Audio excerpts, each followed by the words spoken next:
আবার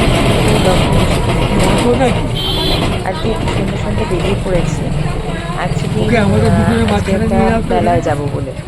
তো আমার বাড়ি ইচ্ছাপুর, আর শ্যামনগরে খুব ভালো একটা খুব বড় মেলা বসে। তোমরা নিশ্চয়ই জানো যে কাছাকাছির মধ্যে এই এলাকার মধ্যে তোমরা যারা যারা থাকো তারা তারা নিশ্চয়ই বলতে পারবে যে, এবং দেখেওছো নিশ্চয়ই যে শ্যামনগরে বিরাট বড় পৌষ মেলা বসে। তো ওখানে শ্যামনগরে পৌষকালী রয়েছে, ব্রহ্মময়ী পৌষকালী রয়েছে। তো সেখানে কালী ঠাকুরের পুজো হয় এবং সারা পৌষ মাস ভোর এখানে এই মেলাটা বসে। তো বিশাল বড় মেলা বসে। এখানে আমি বিয়ের পর থেকে আসার পর থেকে আমি 3-4বার আমি গেছি। প্রত্যেকবার যদিও যাওয়া হয়ে ওঠে না, প্রত্যেকবার পসিবল হয় না, প্রত্যেকবার থাকি না, অ্যাভেলেবেল থাকি না এখানে। তো সেই কারণে প্রত্যেকবার যাওয়া হয় না, কিন্তু চেষ্টা করি, এখানে থাকতেই চেষ্টা করি আমরা ওই মেলাটা দেখতে যাওয়া। আজকে হঠাৎ করেই ঠিক করলাম, আমার শাশুড়ি মা বললো যে মেলাটা দেখতে যাওয়ার, মানে আমাদের অ্যাপার্টমেন্টে প্রায় সবাইরই দেখা হয়ে গেছে। তো সেরকমই শুনলাম। তো মোটামুটি ইচ্ছাপুরে যারা থাকে তারা এই মেলাটার অপেক্ষায় যে কবে শীতকাল আসবে, কবে এই মেলাটা বসবে। তো এই পৌষ মাসের এই মেলাটা ওরা ভীষণ ভালোবাসে, ওরা ভীষণ এনজয় করে। তো এখানে আসার পর আমিও যেহেতু এখানকার বাসিন্দা হয়ে গেছি, তো অবভিয়াসলি আমিও তাদের থেকে আলাদা নই। তো সেই জন্য আমারও ভালো লাগে যেতে, এবং মেলা দেখতে কার না ভালো লাগে বলো। কত রকমের খাবার দাবার, অনেক কিছু। আর তার সাথে কালী ঠাকুরকে পুজো দেওয়াও হয়, মূলো দিয়ে পুজো দেওয়া, যেটা আমাদের বাঙালিদের একটা রীতি বলতে পারো। তো সেই মূলো দিয়ে পুজো দেওয়া এটা আমাদের করতেই হয়। তো সেই জন্য আমরা তাড়াতাড়ি বেরিয়ে পড়েছি এই মেলায় যাওয়ার জন্য। তো ফাইনালি মেলায় এখন আমরা এসে গেছি, মেলায় যাচ্ছি। চারিদিকে দোকানপাট অনেক কিছু দেখতে পাচ্ছি এখানে। তো মেলাতে প্রচুর ভিড়।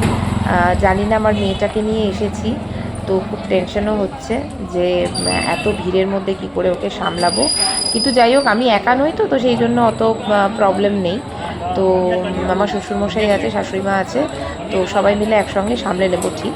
কিন্তু ওকে না নিয়ে এলে চলে বলো? ও এত ভিড়, এত লোকজন, এত কিছু দেখবে। আর স্পেশালি ও মেলায় এসেছে না ঘুমিয়ে, ও মেলায় এসেছে একটা কারণে, কারণ ও হাতি ঘোড়া চাপবে বলে। এ দেখো বন্ধুরা, চারিদিকে কীরকম ঝিলিপির দোকান বসে গেছে এখানে। এগুলো তো মেলার মানে স্পেশালিটি যাকে বলে, যে মেলা মানেই এইগুলো। তো বসবেই এখানে, এই সমস্ত যত দোকানপাট সব কিছু বসেছে।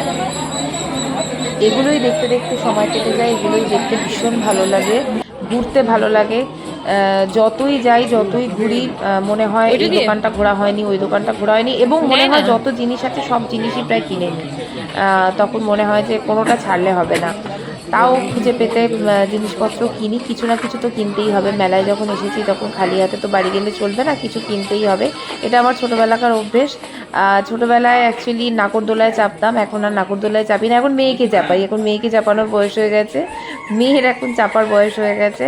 তো সেই জন্য এখন আর আমি নিজে চাপি না, মেয়েকে চাপাই, আর আমি জিনিস নতুনই তো। তো মেয়ের জন্য কিছু না কিছু কিনবো এবং নিজের জন্য কিনবো, ইচ্ছে আছে। তো এখন ঘুরতে ঘুরতে যাচ্ছি, কিন্তু তার আগে সবার আগে পুজোটা দিয়ে দিতে হবে, কারণ পুজোটা না দিলে পুজো মন্দির বন্ধ হয়ে গেলে যার জন্য আসা সেটাই হবে না। তো আমরা এখন আপাতত মন্দিরের দিকে যাচ্ছি। প্রচুর ভিড়, তোমরা নিশ্চয়ই দেখতেই পাচ্ছ।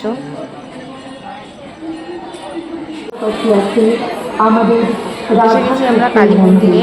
কালী মন্দিরের সামনে এটা আমাদের কালী মন্দির। এখানে ভেতরে ছবি তোলা যাবে না, সেই জন্য তোমাদেরকে আমি ভেতরে কিছু দেখাতে পারলাম না। এটা হচ্ছে মা কালীর মন্দির, আর এইগুলো হচ্ছে দ্বাদশটি মন্দির। আমি প্রথমবার, জানো বন্ধুরা, যখন আমি প্রথমবার এই শ্যামনগর কালীবাড়ি দেখি তখন আমি খুব অবাক হয়ে গেছিলাম। কারণ আমরা নর্মালি, আমার বাপের বাড়ি হাওড়া, তো আমরা দক্ষিণেশ্বর দেখে খুব অভ্যস্ত। আমরা যখন তখন এই যে পৌষ মাসে পুজো দেওয়া, ভাদ্র মাসে পুজো দেওয়া, চৈত্র মাসে পুজো দেওয়া, এগুলো আমরা সবসময় দক্ষিণেশ্বরে গিয়ে করতাম। তো এই দক্ষিণেশ্বর দেখার পর যদি কেউ শ্যামনগর দেখে মানে সত্যি অবাক হয়ে যাবে, তার কারণ একদম এটাও দক্ষিণাকালী ওটাও দক্ষিণাকালী, তো একদম এই কালী ঠাকুর বা এই মন্দির সব কিছু দক্ষিণেশ্বরের আদলে তৈরি। এখানেও যেমন এটা মায়ের নাট মন্দির, আর তার পাশে রয়েছে 12টা শিব ঠাকুরের মন্দির, দ্বাদশটি মন্দির যেটাকে আমরা বলি, ঠিক যেরকম দক্ষিণেশ্বরেও রয়েছে। আর এটা হলো রাধাকৃষ্ণের মন্দির। এখানেও দেখবে দক্ষিণেশ্বরে রাধাকৃষ্ণের মন্দির আছে, তো এখানেও আলাদা করে রাধাকৃষ্ণের মন্দির আছে। এটা মা কালীর মন্দির, আর পাশে তোমাদের দ্বাদশটি শিব মন্দির দেখালাম। এবার এটা হলো রাধাকৃষ্ণের মন্দির। কি সুন্দর করে সাজিয়েছে দেখো, চারিদিকে ফুল, এখানে লাইট দিয়ে চারিদিকে সাজানো হয়েছে, খুব সুন্দর সাজানো হয়েছে। যেখানে অনুষ্ঠান করছেন রাধা এবং কৃষ্ণ। কিন্তু ভেতরে গিয়ে আমি ছবি তুলতে পারছি না, কারণ সব জায়গায় ছবি তোলা মানা ভেতরে গিয়ে। তো বাইরে থেকে কোনো রকমের যতটুকু পারছি আমি তোমাদের দেখানোর চেষ্টা করছি। আজকে যখন ঘুরতে এসেছি তখন ভাবলাম একটু তোমাদের সাথে শেয়ার করি। তোমরা অবশ্য নিশ্চয়ই এইদিকে যারা যারা থাকবে তারা জানবে এটা খুব ফেমাস। ওই রকমের বারো হচ্ছে ছবি তুলতে, আমি ছবি তুলতে পারছি না। মেলায় এসে মেয়েকে তো নাগরদোলা না চাপালে হবে না, এবং মেয়ের নাগরদোলা বলতে মেয়ের একটা জিনিসই খুব প্রিয়, সেটা হচ্ছে হাতি ঘোড়া চাপতে। এখানে হাতি ঘোড়া ছিল না, এখানে গাড়ি ছিল। তো মেয়ে ফাইনালি চেপে পড়েছে প্লেনটাতে। তো প্লেনটাতে চেপেও প্রচণ্ড এনজয় করছে, প্রচণ্ড ঘুরছে, দেখতেই পাচ্ছ তোমরা। ও ভীষণ ভালোবাসে এটাতে চাপতে, খুব এনজয়ও করে। মানে এত ছোট বয়স থেকে ও এগুলো চাপছে, কিন্তু ওর কোনো ভয় নেই। এখনও বড্ড ছোট, 2 বছর বয়স মাত্র, কিন্তু অনেক ছোট বয়স থেকে চাপছে। এর আগে প্রথমে আমি ওকে ধরে ধরে চাপাতাম, ও খুব এনজয় করতো। এখনও এমনি বসতে পারে, ছেড়ে বসতে পারে।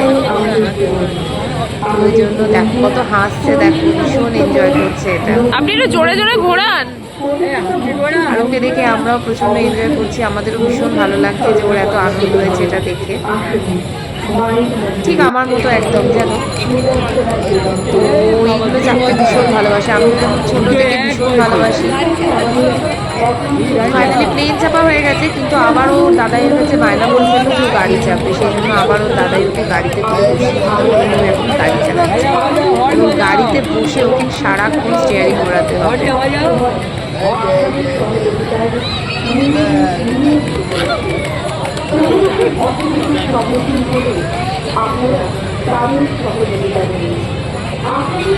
আমাদের আরো আবেদন আপনার টাকা দেয়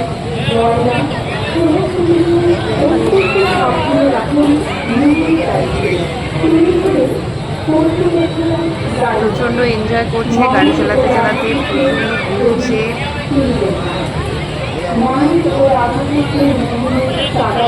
তো এই হলো আমার মেলার এক্সপিরিয়েন্স। আজকে তোমাদের বেশিক্ষণ ব্লগটা বাড়ালাম না, এখানেই শেষ করছি ব্লগটা। অন্য কোনো ব্লগে আবার তোমাদের সাথে দেখা হবে। বাই।